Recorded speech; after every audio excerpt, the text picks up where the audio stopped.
Welcome back to the channel. Hope you're all keeping safe and well. This is another transfer special. This time we have a very special guest, Kyle Walker, Sky Sports transfer show presenter, also BBC 5 Live presenter, BBC Football Focus and Match of the Day reporter, and Sky Sports E-Premier League show and early kickoff show host. Carl, that is quite a CV. How are you? I'm very good, thank you. Yeah, it's been a very busy January. Obviously, there's plenty of things happening. We're coming towards the end, to be fair, of all of the transfer shows. The deadline is on Monday. So, yeah, it's been a great month. Now, I've got to talk about your name, first of all. Can you play right wing back and sign for Spurs? At this point, in 3 days, I might be getting the call up. That right wing back position. If Conte saw what I could do, he'd probably pass. He definitely would pass. But yeah, the name is quite funny because even before Tottenham, I used to always get tweets. Obviously, he's from Sheffield, played for Sheffield United. So whether he had a good game or a bad game, I was the one who used to get all the stick. And then when he was at Tottenham, obviously his profile decided to get bigger and bigger and bigger. And then that moved to Manchester City. At the time, I was already working at Manchester City as well. So I still remember the day that he did sign because I just got a tap on the shoulder and they said, he's here, he's here. And I was like, what are you on about? They're like, Kyle's here. You're interviewing him. So I actually interviewed him, on the day that he signed. We had lots of fun. He couldn't believe that my name was Kyle Walker. And the rest is history, as we say. You also work for Man City TV as well, Carl. So what's that like, working at the Champions? Yeah, it's great. I mean, I'm a blue. I grew up, I could see the Kippax at the main road from my window. So growing up, all my uncles, cousins, family, they all support Manchester City. And I've always been a fan. That's how I started with them. And then, working with them, which is great. Admittedly, I don't do as much with them anymore. Just because of the other work that I'm doing. I don't just want to talk about Manchester City because I could do that in my sleep. I love doing that. So I've decided to branch out a little bit. But it is great because you get to work with people that I grew up loving. I get to work with Paul Dickoff. I've worked with Nicky Weaver. I've worked with Sean Gota. So many different people. And then that's the history of it all. But then also Jolien Lescott, Nader Manua, people that have been there, that have seen the club be very successful and are kind of similar to my age as well. So they know where City have come from and where they are now. They really respect it. So it's great. I love it. Well, we certainly need trophies at Tottenham. You're here to talk about Tottenham and, thank you so much for coming on. Now, before we talk about the transfer window, I just wanted to have your thoughts on Antonio Conte, the appointment of Conte in early November. What have you made of Tottenham's season so far, particularly under our new boss? I think it was an extremely exciting appointment. You look at Conte, you look at what he's done before. For him to come to Tottenham, you look at it, you go, wow, this is a club that are looking towards the future. They're bringing in one of the most exciting, I'd say, for me, my style, what I like, and also one of the best managers in the world, bringing him to North London and to actually put a statement out there to say, we are bringing someone who knows how to get us trophies, as you said. Now, it's been an interesting season because there's been plenty of highs, but plenty of lows as well. I think Antonio Conte has been very open, very honest about the gulf, let's say, between where Tottenham are and where they want to be. And where they want to be is your Liverpools, your Chelseas, your Manchester Cities. And Tottenham are on the brink of that, I'd say. They're in that kind of mid-level of the top half of the Premier League, where you've got Manchester United, you've got your Arsenals, you've got West Ham, Leicester possibly as well. So I think that Conte, he's one of the best managers, if not the best manager out of that group. And for Tottenham now, they need to push on and say, well, how do we push back into the Champions League? How do we push up and actually start to challenge? Look at those games against Chelsea over the last month. You look at them and you go, Chelsea are miles ahead. And I know there'll be comments, there'll be people watching that don't like it. It's true. And you've got to be honest about where Tottenham are right now and actually where they can get to. And I think it's very exciting. If you are a Spurs fan, if you look past the transfer window, if you look past the saga last summer as well, I think that actually you look at Tottenham, you think this could be a very exciting project if the money is spent in the right places and Conte gets what he wants. Carl, Antonio Conte has come out and said on various occasions that he's evaluated this squad. What do you believe that he needs and wants and is realistic to get in this window? Oh, well, they're two different questions, I think, right there. So the first half of the question, speaking to people even this morning, just talking to them, asking them questions, saying, what do you think that he wants? What have you heard from the rumours, stuff that's going out? Well, we've talked about how big of a project it is. Conte would want 10 people out of the club and 10 people into the club to fit his style. Now, you asked what's realistic for this transfer window. That is not going to happen. I think it could be a struggle to get one, maybe two in the next 3 days, as we've seen recently. But I think for Antonio Conte, he would want a complete overhaul in quite a few positions. If you're looking at it to go, well, to play his style of football as well. We know that he likes to play with those wing backs. He's been targeting them. That's not happened. You look at up top, obviously you've got some very, very exciting talent. When you've got Harry Kane, when you've got Son, when he does come back, when you've got Mora, even Steven Bergwijn, which we have seen he possibly could be leaving, but actually you've seen what he brings to that team as well. There is plenty there, but like you said, Conte said that he is evaluating that squad, and I think there's going to be continued evaluation going into the summer. My worry is, how long does Antonio Conte give it? Because we've seen what happened at Inter Milan. We've seen what happened with him there. And actually, can he wait? How long would the process take to bring in 10 new faces at Tottenham? It's going to be a long time. Let's be completely honest. We know the way that they do business, but also how good they are at business as well, but how they won't allow things to happen that they don't want to happen. Harry Kane, £130 million. He's still a Tottenham player. So I think that for Tottenham, for the future, it's going to be an ongoing process. Carl, are you surprised that we're on day 28 of this transfer window and Tottenham haven't signed anyone yet? Yes, because we've been talking about it a lot since day one. And it's very interesting that still hasn't happened. I mean, talking about Adama Traore, I believed that was going to happen. There was no thought in my mind. Everyone did. Yeah, everyone did. We were talking about it. It was like we were talking about it like it had already happened in a way. And that's obviously now not happened. And you look at the next signing they're going on to, Porto winger, obviously, Luis Diaz. You look at him and you think another potential. That move has now been hijacked by Liverpool. They're sending officials to South America. It's going to be very difficult, I think, for them to get that over the line because of 3 days being left. They've got to send people across there. But I am very surprised, going back to the original question, because I thought they would have given Antonio Conte what he wanted and what he clearly needs as well. I was at the Morecambe game, that FA Cup game, and you could clearly see that there was talent on the pitch and they brought talent onto the pitch, but actually that second team for Tottenham, it does lack the quality that I think is needed if you want to compete right now.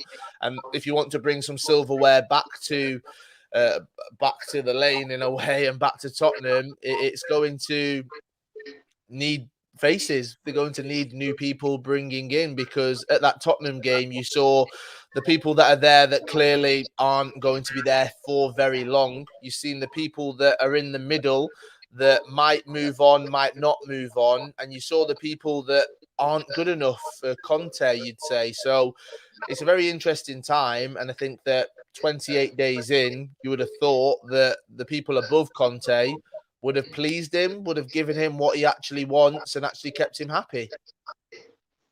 Cole, after one of those Chelsea defeats, as you mentioned, Conte come out and said, it is difficult in the January transfer window, but we must do something.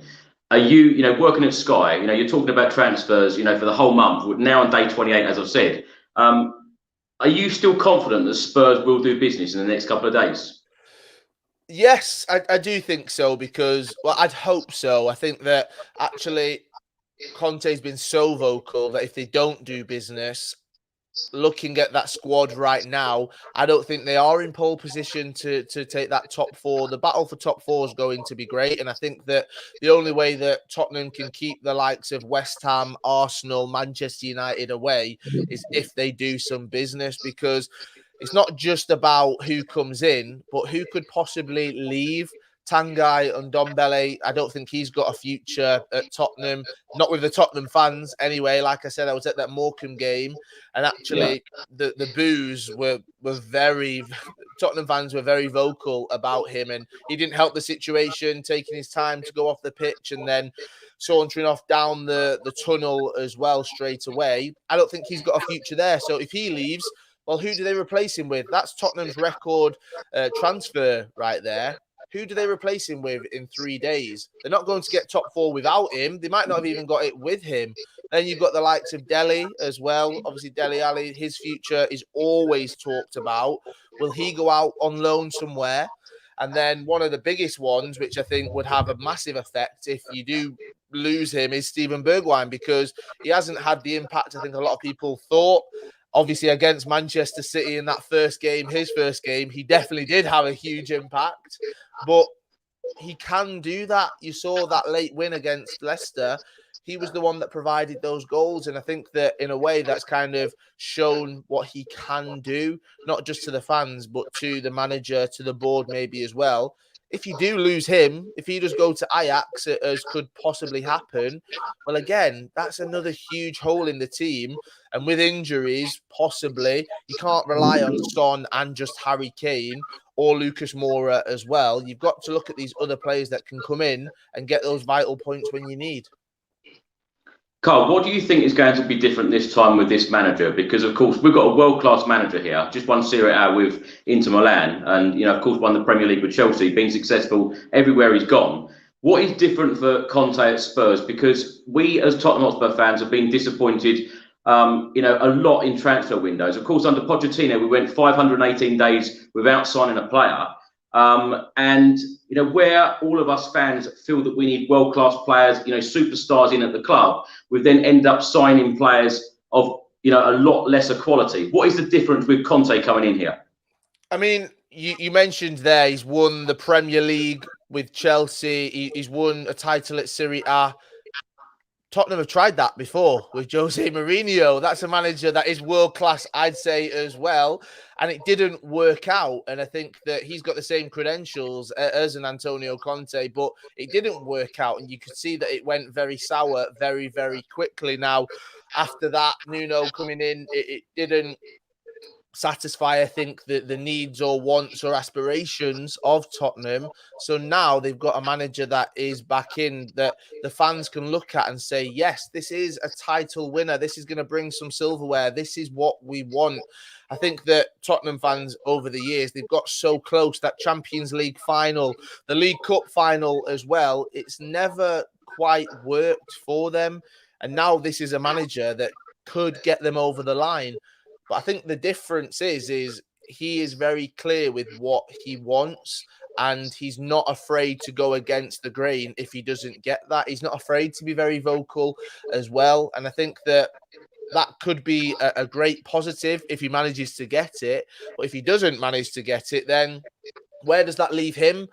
As I said before, how long is it before he does get fed up? How long is it before he thinks about his future as well? So going back to the question, what is the difference? You've got a winner that is here. You've had them before. Now it's about how the board can get behind that manager, how they can actually give him what he needs. And that doesn't mean going out there and spending hundreds and hundreds of millions. It means identifying the targets that actually he thinks could come into the club. You can look at different clubs, and Manchester City is a good example because they've spent so much money. Yes, they have. You can't deny that. But they've also identified players that can do a job for them that Pep Guardiola wants. Look at João Cancelo. Look at the deal that Manchester City got for him. He came in that first season. it looked like he wasn't going to take out Kyle Walker from the squad. Kyle Walker was the solid right back. But this was a fullback that worked, adapted, and now we see him at left back. This is a right back playing at left back, and it's arguably one of the best left backs in the Premier League because he's adapted, but he's good enough to do that.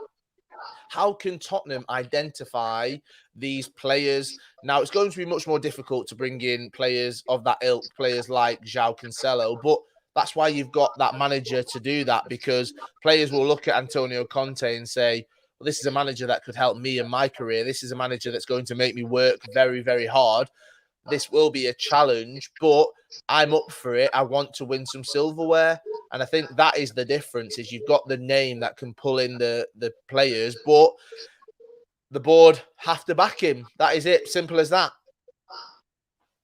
Cole, what is the definition of backing him in this transfer window? Because, you know, the way that I see it as a Spurs fan, as you said earlier, we're very close to that top 4 spot. 1 or 2 signings that could walk into the starting 11, not be squad players or players for the future, but I mean players that walk into that starting 11 and help Antonio Conte could be the real difference. Because, you know, all of the rumours and reports that I'm reading at the moment, it's always gearing towards the summer. And also, do you expect a big summer at Spurs? Well, what can they do in the next 3 days? Conte's clearly identified different positions, or a certain position, that right wing back position that he wants to bring somebody in at. He's not managed to do that just yet. How can they help him? How can they back him, as I said? Well, I think they failed to do so in the 28 days. Why have they not got those deals across the line? Very interesting. It's a great question that I'd be interested to find out why that hasn't actually happened. And why have they not identified different targets that they can bring in? There's 3 days left, or just over 3 days left. Backing him is making sure that they bring in a player that can play in that position and will do what Conte wants them to do, and then gets them through this season. I think Conte could be let off this season if he doesn't manage to secure that top 4 spot. Don't think it'll be his fault. I think that the Tottenham fans will be quite angry. I mean, you tell me. I think that they wouldn't be too pleased if they didn't. But if they manage to come 5th, it's an improvement. And then you can look at the summer. You can look at next season. I think that Tottenham fans have to be realistic about how big this actual project is and how long they may have to wait to see the kind of benefits from that.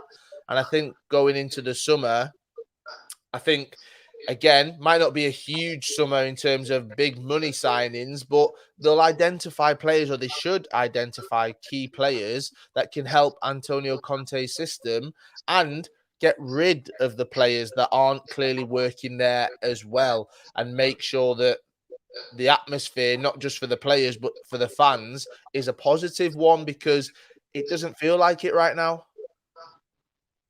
So do you think that the club are telling Antonio Conte that it is all about the summer and all about, you know, changing this squad in the summer? Because we keep hearing how difficult it is for teams to sign players in the January transfer window. But the frustrating thing for a lot of Spurs fans right now is seeing all of the clubs around us doing exactly that.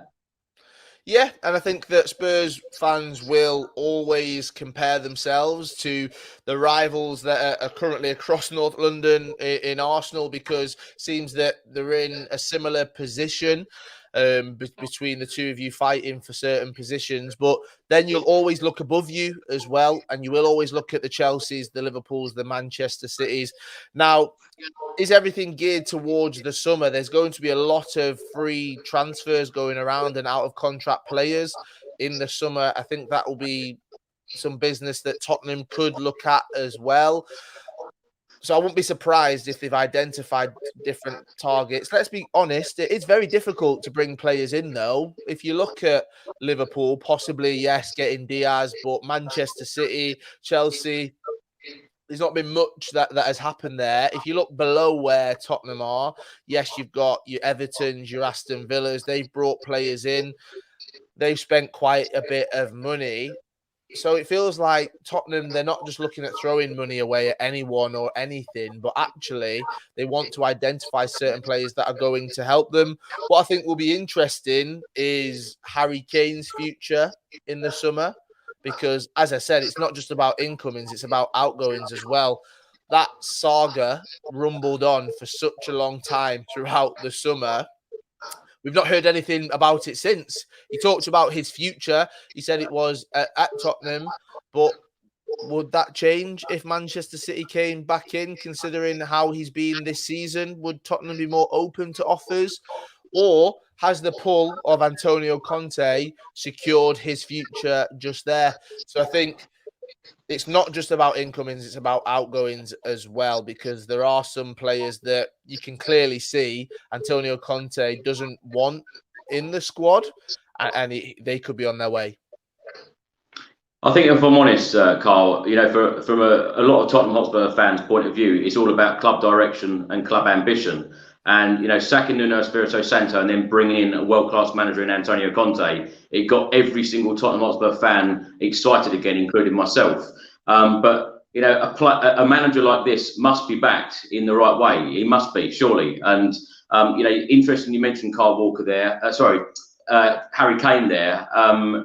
Do you believe that Harry Kane could want a way again in the summer if we don't, you know, I'm going to say the word trophy. We've only got the FA Cup to play for now this season, but that Champions League spot must be absolutely key to our top players at the moment. 100%. And it's quite funny because this morning I was talking with a Spurs fan and talking about, well, where does the future lie for some of these players? Because let's be completely honest, a lot of Tottenham fans are feeling quite miserable, especially this last week. I'd completely understand.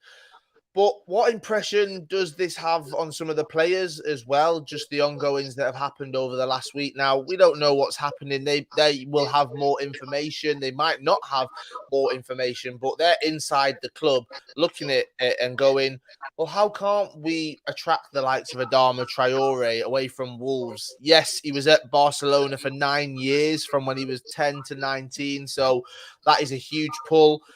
But they want to be competing with Liverpool. Why isn't Diaz coming to us and not Liverpool? How have we managed to fumble this deal in a way?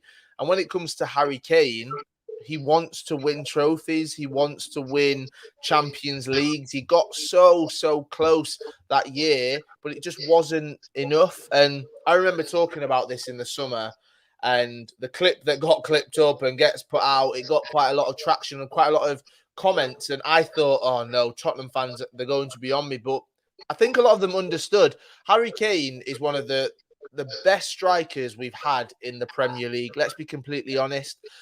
If he manages, and when, I think he personally will manage to break the Premier League goal scoring record, everyone will remember that. It'll be great. But they'll also go, he didn't win a Premier League title. He didn't win any trophies. Alan Shearer won the Premier League with Blackburn. He is one of the best strikers we've ever seen. Sergio Aguero came here. He's arguably the best striker, people could say, that the Premier League's ever seen. Thierry Henry as well. All of them have got the credentials and the stuff to back it up behind him. And I wouldn't be surprised if Harry Kane's future and thinking, well, how long have I got? How long can I give to Tottenham? And I think that a lot of Tottenham fans would understand if he came out and said that I'm thinking about going on to win trophies. I think that it wouldn't help them stay positive. But I think that you have to understand that Harry Kane is a player that he could have gone and won Premier League trophies, could have gone and helped teams try to win the Champions League as well. He should have won trophies in his career for what he's managed to do, and he hasn't done that. So could you blame him, really, if he wanted to leave and if he wanted to go and get some trophies? No, that's it's frustrating. That's why it is so frustrating, Carl. And you know, you mentioned cup finals. I've been to most of these cup finals where we've sadly lost and just not got over that line. And you know, trophies are so overdue at Tottenham. And you know, when you think of players that have left the club, Eriksen, Jan Vertonghen, Toby Alderweireld, there are a whole list. Pochettino, you know, without winning a trophy, the current players there at the moment, it's just you know, heartbreaking. I was there. I was at the Champions League final. I was in the Tottenham end as well. And you can see it as someone that supports a club that, yes, they have been very successful. But at that point, I'd never got to a Champions League final. I was there working, being there, the spectacle. It was great. The day was built up. It was incredible. And then after a few minutes, you see the heart sink. You see the slumping in the chairs. You see how hard it is to take. And that is Football, Yeah. it can be extremely cruel. And for a Tottenham fan, you're in for a lifelong journey of possibly that. But for the players, they don't have to. And you will look at players that have left. And if you look at, let's say, again, bring him up, Kyle Walker, he did leave and everyone talked about the fee. And everyone said £50 million. Yeah. At one point, maybe even up until now, you'd pay double for Kyle Walker for that at Manchester City because he was arguably one of the best right backs in the world, certainly the best right back, I'd say, over the last few years in the Premier League. And I think that look at what he did move to Manchester City and look at what he's achieved as well. He's not just left and not done anything. He's become and cemented himself in the history books of one of England's best ever right backs. Will he have been able to do that at Tottenham? I don't think so. Yeah, it's hard to argue that point, Carl. I completely agree. Let's talk a little bit about Adama Traore and Luis Diaz. It's been an exciting 48 hours, but then a very disappointing and frustrating 48 hours. What a lot of us Tottenham Hotspur fans are used to. Can you talk us through what you know about these deals and why they fell through? Well, I think the Traore one is the big one. I'm still confused in a way how that didn't go over the line, as we mentioned before, that actually we all thought it was going to happen. We were all talking about it as if it was extremely close and that it was going to happen in the coming days. And things that I've heard and what I've seen and everything that I'm listening to was that right wing back position. Would he been too happy have been transformed into a right wing back? I'm not too sure. Going forward, he would have been great, but people would have been questioning his defensive capabilities. As I mentioned before, he was at Barcelona from the age of 10 to 19. That is a pull. And I guess just as a football fan, when Barcelona come knocking, how do you say no? Even in the position that they are in, if it's a club that you've been at and you're affiliated with for such a long period of time, you'd go there, wouldn't you? And the thought of what they can go on to do. My big question is, what has actually happened there? How have they not managed to get that over the line? Is that something to do with people above Antonio Conte? Is it just on the players' side of things? We don't know what it actually is just yet. I don't think we'll probably ever find out, but I think that there are some questions and some concerns that need to be raised because how can you get that close to a deal and then it doesn't happen? You don't get it over the line. And then 48 hours later, as you said, very exciting 48 hours being linked with another player. And then a rival, a Premier League rival in Liverpool, seem like they have identified him. They wanted to probably progress something and pursue him in the summer. They've seen that Tottenham are interested. That deal could have gone ahead, and they've swooped in and sent those officials to South America, where it is obviously international break. They're on international duty, and he's gone over there, and they want to try and get in on this deal and see what they can make happen. So I think that for Tottenham, they need to look at their position and think, well, how do we stop this from happening in the summer? As I said, there's going to be a lot of out-of-contract players. How do Tottenham make themselves different to the rest? I think that will be the manager. I think that will be his job and his responsibility to show what they can do and what a club they're coming into. But also the people above the board, how do they ensure that this doesn't happen again? But yeah, with both of those deals, it's clubs that have come in and must have offered different terms to Tottenham as well, but also have showcased that they are bigger clubs ultimately than Tottenham. The thing is, though, Carl, me being a Spurs fan, the way I see it is that if Tottenham went in with an opening bid, a realistic opening bid, and then those clubs come back and said, no, we want X, Y, and Z. And then Tottenham went back and said, okay, we will pay your asking price. Surely these deals would have been done. Well, that's a great point. Do you think that Tottenham and the people in charge have done that? Do you think that they've actually tried to pay those reasonable prices and have actually tried to get those deals done? On one hand, football clubs have got to look after themselves and they have got to make sure that actually they they aren't put in a position where people are using them and exploiting them for more money. But then also, you've got to make sure that you are competing in a very competitive market. If you aren't offering the sums of money that other clubs are going to offer, if you aren't making sure that you are front running and yes, getting those offers in early, but then ensuring that the other aspects around the deal does happen as well. Well, you can look at it from both views and say, have Tottenham actually done that? Look at the players that are supposed to be going out. They're not going to let go of those players unless they get the right amount of money. And at times, you can look at that and say, yes, that definitely needs to be the case. But other times, you can see that those players aren't working. And it's almost as if sometimes that Tottenham would rather not do a deal, whether that's incoming or outgoing, so they don't spend money that they don't think they should have to spend. And I think that can become at a detriment to them at times. Cole, let's talk a little bit about Sofran Amrabat, the Fiorentina midfielder. He's only had one start in Serie A for the Italian side, 10 sub-appearances as well this season. It looks likely that Spurs could be going in for him for around £16 million. What do you know about him and what do you know about this deal? Because when I spoke to an Italian journalist yesterday who watches Serie A week in, week out, he didn't think that this player was any better than the likes of Harry Winks, Pierre-Emile Højbjerg and Oliver Skip. Do you agree? Well, you can look at him and you can look at the team that Tottenham have currently got and say he would strengthen that team, because he might not be better than these other players, as that Italian journalist has said. But if you're looking at the clubs that Tottenham are competing with, you've got to have strength in depth.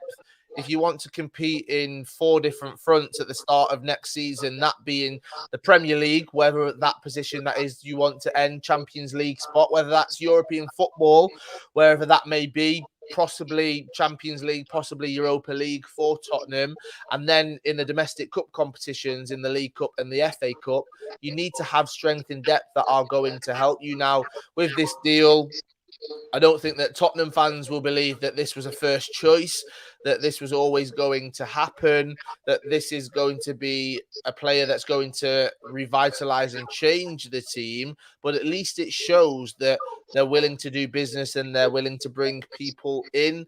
Now, from what I've heard and what I've read, this could be a loan plus a buy option bid for Amrabat. So that could bring him here and then the option to buy him in that summer.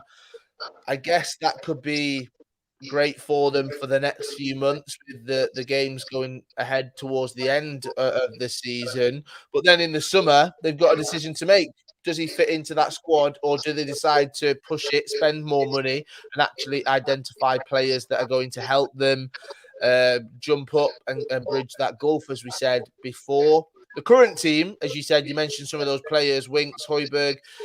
I mean, you're looking at them, and as I said before, the players that were playing in the FA Cup against Morecambe, arguably Tottenham's second team, not the strongest team, you would say. Well, actually, they were struggling at one point to beat Morecambe. Yeah. And yes, it is the magic of the cup. Yes, it is a special day out. Morecambe were great. They really brought it to Tottenham. But when you bring on players off the bench and it shows that you can beat them easily, well, how do you strengthen that second team to ensure that they can beat everybody else as well, that they can go out there and challenge, whether that's in the League Cup, the FA Cup, or they can come off the bench to help when needed? So I think that with this deal, it could strengthen the squad. Do I think it's going to completely change Tottenham? No. Yeah. It's funny because I talk about improvements. Positive, is it? I'm sorry, all the Tottenham fans are going to be talking about this, and you've got to be honest though, haven't you? And unfortunately, you look at where Tottenham have been and moving into that stadium, getting to a Champions League final, getting to a League Cup final, the season where they came so close, trailing against Leicester. But you've looked at them towards the end of the seasons and they aren't the same team. They haven't managed to keep it going. And that is what Tottenham do need to change. And that isn't going to happen overnight. That isn't going to happen over one transfer window. That's going to be multiple transfer windows, bringing in the right signings, the board backing the manager. and ensuring actually that this is a long-term project, not just get to a final, hope we win, next season we finish 5th. That isn't good enough. I'll tell you what frustrates a lot of Spurs fans at the moment, Carl, is the fact that for months on end we've been linked with the likes of Frank Kessie, and then it looks like we're going to be signing Sofran Amrabat. That's what I mean about the quality difference. We speak a lot about Dusan Vlahovic, and then we hear reports about us possibly signing the 18-year-old striker Mohamed Ali Cho. This is what I mean about the quality difference. Are you hearing anything at Sky that Spurs are close to getting any deals over the line in the next 3 days or so? Amrabat was the one that I was discussing this morning, just trying to get some more information on that. But if I'm being completely honest, from people that I've actually spoken to, no, not much, which I guess as a Tottenham fan, it is quite worrying. Now, things could happen because the Diaz the possibility of that came out of nowhere in a way. So there could be work happening behind the scenes that I'm definitely not aware of, that other people might be aware of. But for me, when I'm asking the questions, when I'm trying to find out a bit more information, I'm not getting much in return.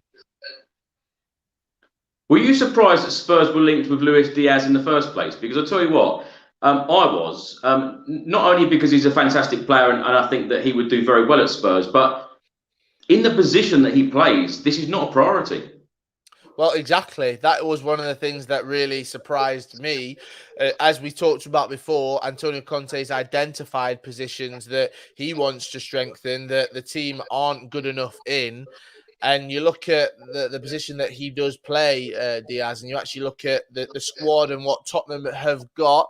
This isn't a priority right now. Now, obviously, you've got to trust Conte. Who am I to question him?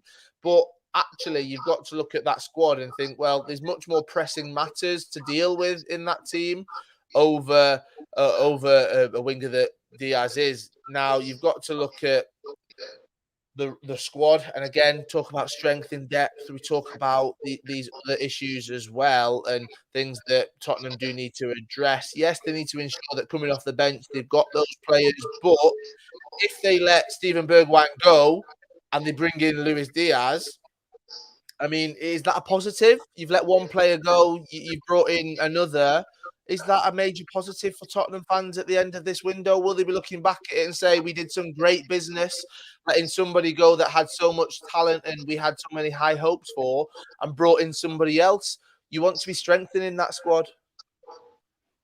It's funny though, Kyle, because we're going to come on to the outgoings in a minute. But if Tottenham Hotspur ended up offloading the likes of Dele Alli, Tanguy Ndombele, Giovanni Lo Celso, for instance, and then brought in Amrabat, surely we're going to be in an actual worse position than we started in the January transfer window. Well, exactly. And we were discussing this the other day, just in the office, about those three players. And again, pulling it back to Morecambe, all three of those played against Morecambe. Now, you would say that all three of them, you would think, would be able to create chances, would be able to have a bit of fun, look confident. And at times, they definitely did in that FA Cup game. But they did look like they were struggling as well. So, yes, if you do let them go, then I think personally they will all go on to play football and actually to fulfill whatever potential they do have. But to bring in one player, it leaves you a little bit light. And would you swap all three of them for Luis Diaz? I don't think, again, looking back at the window in a few months' time, that Tottenham fans will be looking back at this and thinking, yeah, we did some great business. As I said, that was a positive. Actually, you'll be looking at it and going, well, it's left us a lot shorter. It's meant we've lost a player that we had so many high hopes for in Dele Alli. And then also it's gone a bit sour and strange between Lo Celso and the club, because he made it very clear that he wasn't injured and that he was available. And then Tanguy Ndombele, the record transfer. He's the record signing still. He had so much going for him, breaking into that French national team, then coming to Tottenham. The amount that was paid for him, it isn't working for him right now. And I think that you'd be losing those three players, especially two of them in Dele and Ndombele, and thinking, how have we let that not fulfill its potential? How have we let them go? We'll come on to them in detail in a second. Just wanted to throw some names at you, potential incomings, either in this window or the summer, and what you think of these ones, Carl. Jed Spence, currently of Middlesbrough on loan at Nottingham Forest. There's been reports stating that Tottenham could get a deal done for around £12 million. Any truth in this? And do you think that he would fit in well at Spurs? Lots of talk. We've been talking about that again this week. That name's been thrown around. But again, you look at the squad, you look at the ambitions of the fans of the team. Is that a player that fulfills your ambitions, that gets you back to a Champions League, that competes in the Champions League? You've got to ask the fans what they want and look at where the club wants to go. I'm not sure where or when that one could possibly happen, but I mean, again, summer's going to be very, very interesting. I do think that Tottenham will do business in the summer, though. I think that they've got to, really. Yeah. Jesse Lingard, any links to Tottenham for him? I can't see that one happening. That's just me personally. I've not heard anything about that at all. Obviously, very, very linked. He was closely linked, I should say, to Newcastle, and that deal seems to have fallen through, but possibly could still happen. You never know in the next 3 days. I think in the summer he will be reevaluating his situation. Do I think that Tottenham is a great fit for Jesse? Yes, I do actually, because that is a club that could go on to get back into the Champions League and that could go on to compete on those fronts and those levels. And I think that Jesse Lingard has got a lot to give to a team like Tottenham. But would you want to lose Dele Alli to bring in Jesse Lingard? Are they not two similar players in terms of the high hopes that they had, but one is younger than the other? You're going to get more, you think, out of Dele Alli, and I know that a lot of Tottenham fans think that the time is over for Dele right there, but it's a very similar quality of player in terms of the team to bunch together what they can do, and their fans seem to be very vocal about that player. Will Jesse come in and be better than Dele? I'm not too sure. Now, I've seen lots of rumours and reports in the last 24 hours linking Morata to Spurs. Any truth in that one? I mean, if that happened, I think that would be great. I think that would be great for Spurs, but I don't think it will, because if you look at the clubs that could possibly be going in for Morata and that he could go to, where does Spurs fall in on the pecking order? I don't think it's very, very high. So I think there'll be lots of competition for him. Carl, you mentioned straight right at the start that you think that Spurs may bring one or two in before the deadline closes. Who do you think those players will be? I think Amrabat will be the one that will happen over the next few days. And I'm sorry to Spurs fans if you thought I was going to give some big names and bring some people in. I think it will be that signing. The Luis Diaz one, you can keep your hopes up for it, but once Liverpool are in for him now, that they will continue to keep going and pursuing him. They wanted him in the summer, so they'll try and get something done for the end of this window. So I do think it will possibly only be one, and it will be Sofiane Amrabat. I'm going to try and hold on to some positivity. Do you think there's any chance that our director of football, Fabio Prafgi, has any sort of ace cards up his sleeve and he's going to produce the goods in the next 3 days? Or am I dreaming? Oh, it's... I feel like I've been so negative, and I don't want to slander or slight, obviously, any of them in a negative way, because 3 days is so difficult. I think that Tottenham fans can look at this whole window and see it as a bit of a failure, because why are you waiting until the last 3 days to bring somebody in when you've had 28 and you've identified targets? I don't think there's going to be any aces up the sleeve that have been in the works for the last 4 weeks. If those deals would have been done, I think they would have been done back during the first 2 weeks, let's say, of the window. I do think that Paratici, though, it is a great... He's got a vision, and working with Conte, I think it is exciting. So I do hope that Spurs fans can trust that you've got someone there that does know what he's doing. And in the long term, maybe not this window, he will bring some excitement back to Tottenham. Carl, I've got to ask, actually, before we go on to the possible outgoings, who makes the overall decision? Is it still Daniel Levy, or is Fabio Bradley left to it to get on with it and makes that final decision whether we bring in players or not? Well, I think you've got to add an extra element into that in Antonio Conte. Now, you know that Paratici and Conte, they can work quite closely. They'll identify the players that they think can fit the system and can work together. I do feel at times, and this might be a controversial opinion to some Spurs fans, that Daniel Levy does get an unfair amount of stick at times because he's got to look at the entire club and he's got to ensure that the business, which football clubs are, let's be completely honest. Yes, we want it to be just those 90 minutes, 2-3 times, twice a week. But it's not just that. Look at the vision of the club. Look at the stadium. Look at where they've got to. I think that Daniel Levy has got to get some praise for all of that. But I will also say that I think he does have a lot of the say in it. I think it'd be very interesting to be a fly on the wall and actually see how it does work, the ins and outs of it, who is talking to who. But as we know, Antonio Conte is not afraid at all to actually come out there and be very vocal about it. So I think that, yeah, I think that it'll be interesting to see the dynamic and to see, well, how does Conte approach Daniel Levy? How does he talk to Paratici? What's the relationship like between those two as well, Paratici and Daniel Levy? And actually, yeah, how do you between the three of them identify the targets, approach them, and then get the deal done? That's what'll be interesting. Just reading some of the comments here as well. It's so interesting to see.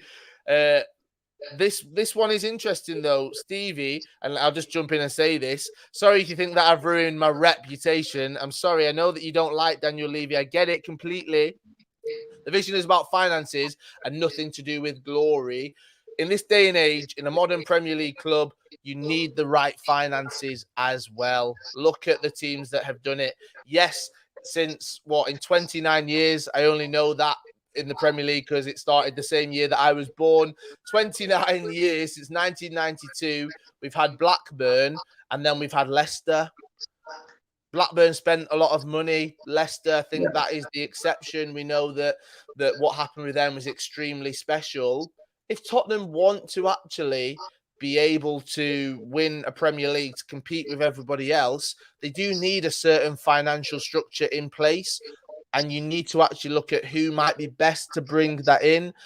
Is it Daniel Levy? I'm not sure. I don't know. But what you can say is he can get some good business in and out the door for Tottenham. We've seen him do that.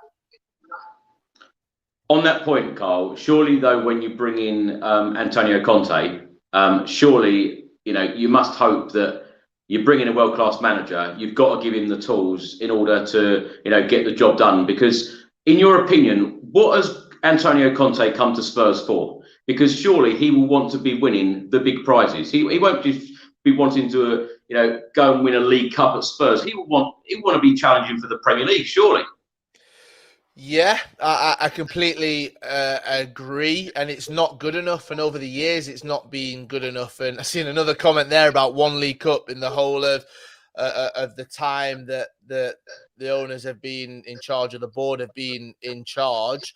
I get that completely. I'm not going against it, but I think that it's not so black and white between the people above the management. I think that actually it's not everything they do is wrong. Some things are right and some things are wrong as well. You've got to look at it from kind of take a step out of it. That might be difficult for Spurs fans at time, but going back to the question, he wants to win trophies. Do I think that Tottenham was the first choice for him on a personal level? No.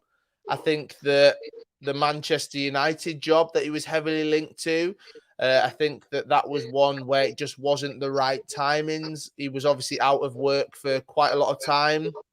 And you look at it and go, Manchester United are in a much better position to be challenging for Premier League titles than Tottenham are. So he's got a lot of work there. But I completely agree.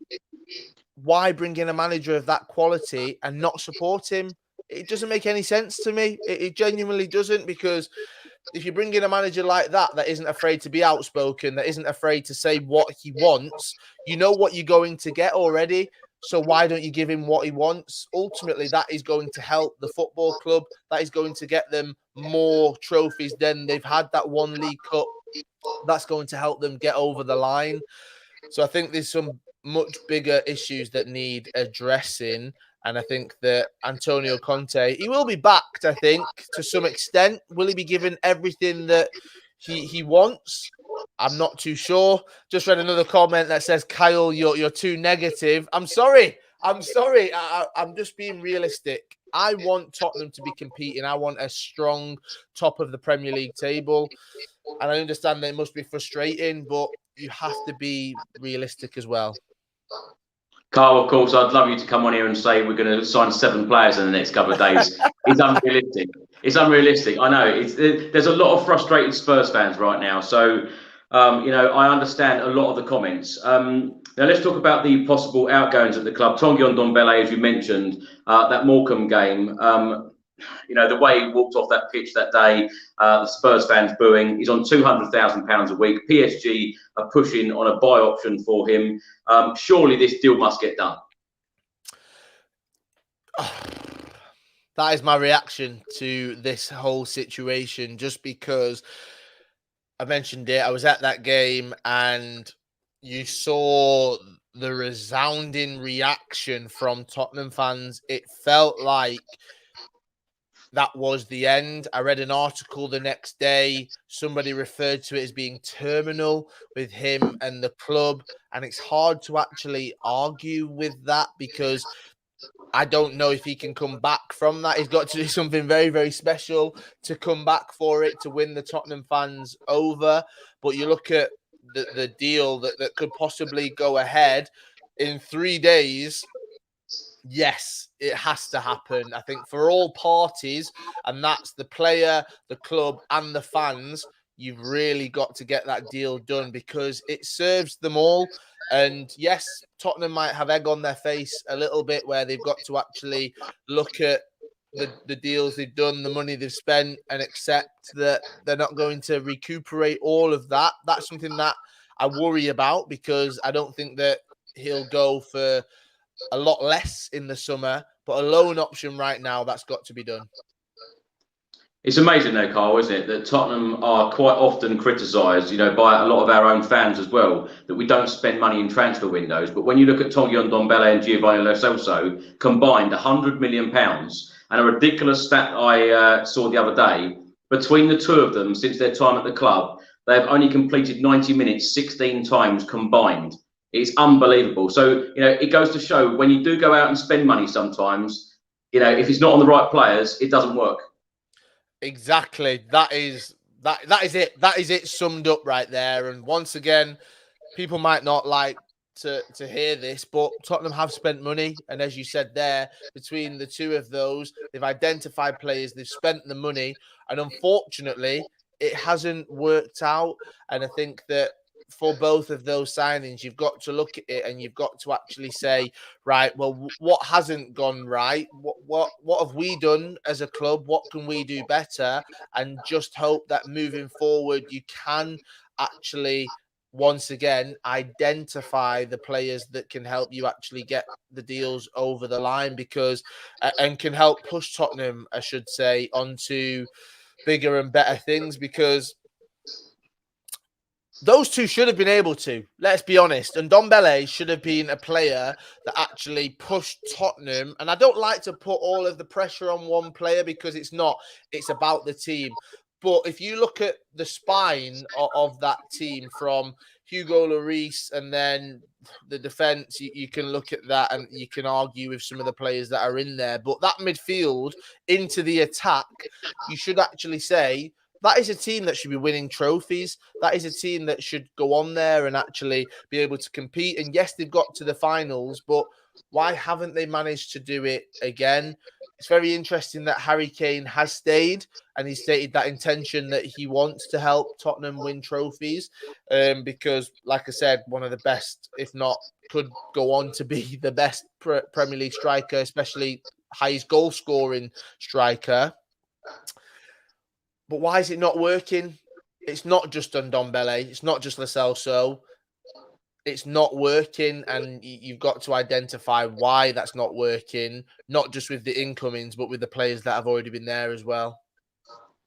Carl, in your opinion, what's happened to Dele Alli in the last couple of years? Because I say this on this channel a lot. When I think of great moments from Dele Alli, the goal against Arsenal at the Emirates, a couple of goals at the at Stamford Bridge when we hadn't won there in 28 years, a couple of goals at White Hart Lane against Chelsea, Champions League nights. A fantastic player, playing for England as well. But these last few years are very, very different Dele Alli. Do you expect him to complete a loan move in the next 3.5 days to a Premier League club?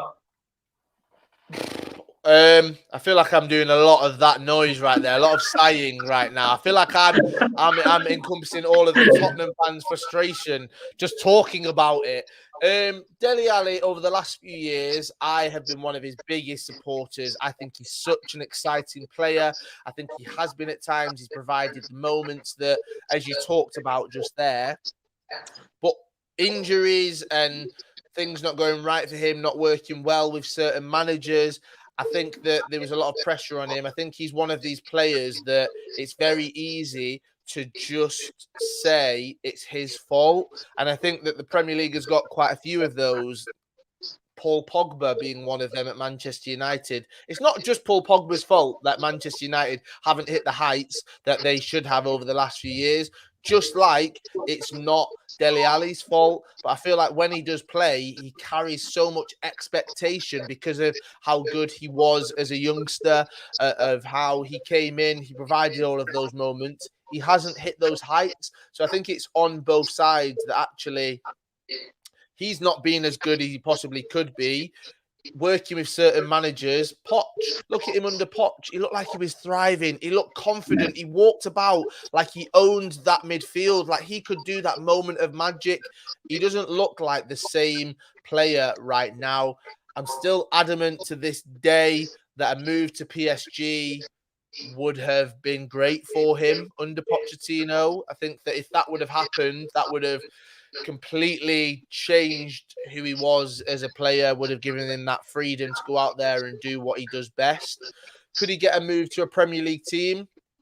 I think he walks into most Premier League teams, but he's not going to want to go to someone below Tottenham. So who does that really leave? That leaves the teams that are around him. He doesn't go to Arsenal, he doesn't go to Chelsea, doesn't go to Manchester City, Liverpool, or West Ham. I can't imagine that at all. So who does he go to? Because these Aston Villa, Everton they were one of those teams that were in a similar place to Tottenham. He doesn't go to Leicester, I don't think. Where does that leave him in the Premier League? He doesn't go to a Crystal Palace. He doesn't go to a Leeds. He doesn't go to anyone like that, I can't see. So I think it'll be interesting to see where his future lies and ultimately what's best for him. I'm sorry, Tottenham fans. It's not about you in this answer. It's about him. How does he get back to being in the form he was? How does he get back to being an England player as well? Let's not forget, he was one of the most talented, special England players that were coming through. There's a World Cup at the end of this year. I can't imagine him being in that squad at all. So how does he sneak his way into it? And how does he think about the next Euros in the next few years? But surely if he was thinking about that, Carl, surely he needs a move, because I just don't feel that he's going to get many opportunities under Conte for the rest of the season, certainly. Well, that's it. It's not worked under certain managers. He has been given chances. We don't know why. I don't think it's just because Conte doesn't like him. I think that actually he has been given those chances. It isn't working for him at Tottenham currently. So at what point does he think about himself? And at what point does he say, right, it's time for me to move on and it's time for me to think about my own career? I think that he doesn't get into that England team if he stays at Tottenham. But where does he go? Is it a move away from the Premier League completely? Yeah. Yeah, it'd be an interesting one. Carl, are you surprised that Matt Doherty and Joe Rodon are still at Spurs on the 28th of January? Do you see them two moving? Matt Doherty, definitely. I'm surprised that. Will he get a move in the next 3 days? Such little time, possibly. It's just not working for him. It's not worked for him. A move back to Wolves has been talked about. I think that it's unfortunate, actually, if we're completely honest, because I think he could have come and it could have been quite exciting for him. It was a bit of a step up, and you look at the manager that brought him in as well. You thought that he could be a mainstay in that team. It's just not been the case at all, and it feels like he's in this weird limbo right now where he's not getting into the Tottenham team, but again, where else does he go to get first team football? Another one, Steven Bergwijn. Of course, it looked like Ajax were, very interested in signing him. Apparently, they still are. But after, that moment of madness, that last 90 seconds at Leicester a couple of weeks ago, do you think that changes things? Do you think Antonio Conte will want to keep him now? He's almost talked himself or played his way out of a deal because before that game, I thought it was assured that he was moving to Ajax. I do think that interest won't die down, whether it happens in the next 3 days. It'll be interesting to see, but I think that at the end of summer, unless something dramatic and special happens, I do think that Steven Bergwijn, he will end up at Ajax. Personally, I do think that. Carl, if Tottenham don't do any business in this January transfer window, where do you think they'll finish in the Premier League? Because the reason I ask it, because the way that we have seen Antonio Conte improve players, because if we were doing this show a couple of months ago, I would have probably said to you, do you think Harry Winks will go out the door? Do you think Eric Dyer will go out the door? Do you think Ben Davies will go out the door? He's improved those three players. I could name probably more. But he has come in. Antonio Conte has worked with a number of players and improved them. So where realistically do you see Spurs finishing if it was with this current squad? I said when Antonio Conte came in that they would be the team leading the pack to finish fourth. I thought that was assured that was going to happen. Now, I think they could struggle for fourth or fifth. Looking at Arsenal, looking at Manchester United, West Ham as well. If they can cling on to a top six finish, I think that could be seen as a success right now. That isn't Spurs' fault, by the way. That is because of Manchester United being how they are and who they are, of West Ham having the 2 seasons of their lifetime, it would seem, and it doesn't seem that that's going away at all. And Arsenal under Mikel Arteta, if they manage to sort out the striker situation, I think that they could go on to push for that top 4 spot as well. I just think that with those 3 performing as they are and being who they are, I think that 6th would be the best option. Yeah. Sorry to say that. I'm so sorry. Like, I've got people in the comments saying 4th or 5th. I'm saying that's not going to happen. I'm saying when Conte first came in, it was going to happen. Now, I think top 6 is going to be a struggle for Tottenham. Carl, it's so funny throughout this whole stream. Whenever I've asked you a question, you've sighed a lot. A lot more than Spurs fans that come on this channel. And you support Manchester City. So if you're sighing as a City fan, how do you think we feel? Oh, I can't imagine. And I can imagine, obviously, because Man City have been there and we've been on the cusp. One thing that I think goes under the radar a lot with everyone other than Manchester City fans is how well the club is run.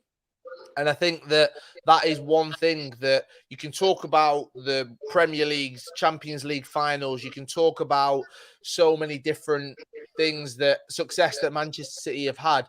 One of the biggest successes is the way that the club is actually run and the people above Pep and the players. I think that they've identified certain positions above them, the director of football, the people who are working, the chief operating officers, etc., They are very, very good at their jobs, and the football side of things is always taken care of. That has meant spending a lot of money, but we've spent it in the right ways as well. You have to spend the money in the right way. There has been mistakes made as well. So I understand it in a way, how frustrating it must be for Tottenham fans, because you've got this incredible stadium. You've been to Champions League finals. You've got some of the best players in the Premier League, but you're not winning trophies. I can understand that definitely can be very, very frustrating. And H, I think it is, yes, the billions make a difference. I understand that it's very different, Man City spending a lot of money than Tottenham, but you can't argue with the success it's brought. For the money that Tottenham have spent so far, it's not brought the same success. Let's be completely honest. Yeah. Just want to go back to one of your points about Manchester City, Carl. I did a tour stadium at the Etihad, and I was very, very impressed with the tour guide. When we were in the Manchester City changing room, the tour guide actually said behind this wall, they'd covered the wall up, and the players have brought in photographs of the like their parents or whoever really influenced their football career. They put them on the wall, and apparently Pep Guardiola, every single game before the match, he gets all the players to go over to that wall and say, look who influenced your career, now go out there and do it for them, which I thought was a wonderful moment. But Carl, thanks so much for joining me today, talking about Tottenham Hotspur. Can you leave us with any positivity? It'll be interesting. Deadline day will be very interesting. I think I want Tottenham to get some business done. I think that the fans, they obviously are very vocal, and we know that they aren't going to maybe look back at this window and see it as a success, but bringing some people in could help soften that blow a little bit. I think that summer is the one to look forward to, people. All right, don't get too disheartened.